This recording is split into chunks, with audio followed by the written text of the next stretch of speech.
सुनाच बेटा के बिना अंगनवा ससुर गर्दह मारे सजनवा।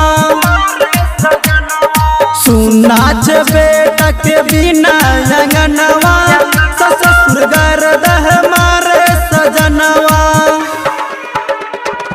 अलिया है मैया तोहर मंदिरवा हो, अलिया है मैया तोहर मंदिरवा। दादा ना गोदी में एगो लालनवा। सुनाच बेटा के बिना अंगनवा ससुर गर्दह मारे सजनवा।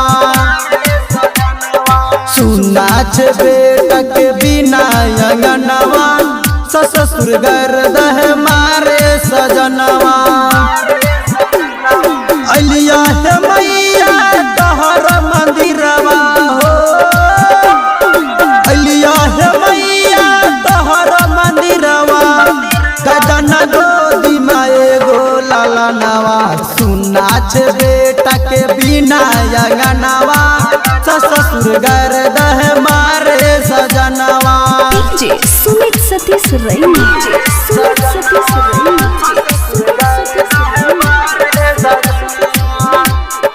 Mix by Balbhadra Singh, Balbhadra Singh.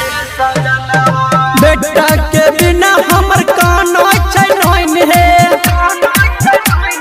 बेटा के बिना हमर कानो चैन है। गोतनी नंदी सबे हमरा कहै चैन है।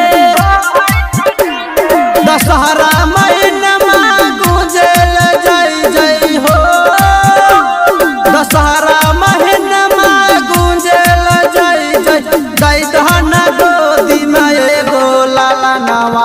सुनाच बेटा के बिना अंगनवा ससुर गर्दह मारे सजनवा। सुनाच बेटा के बिना अंगनवा ससुर गर्दह मारे सजनवा। सुमित सतीश रैनी, सुमित सतीश रैनी। Presented by PM Recording Studio, Alamnagar, Madhepura. बेटी तोरा मांगे छा तोरा से भिक्षा, बेटी तोरा मांगे छा तोरा से भिक्षा। अब कितना लब मैया हमरा से परीक्षा हो।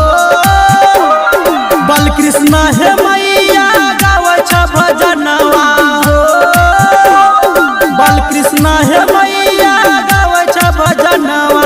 दैदहन गोदी में एगो लालनवा।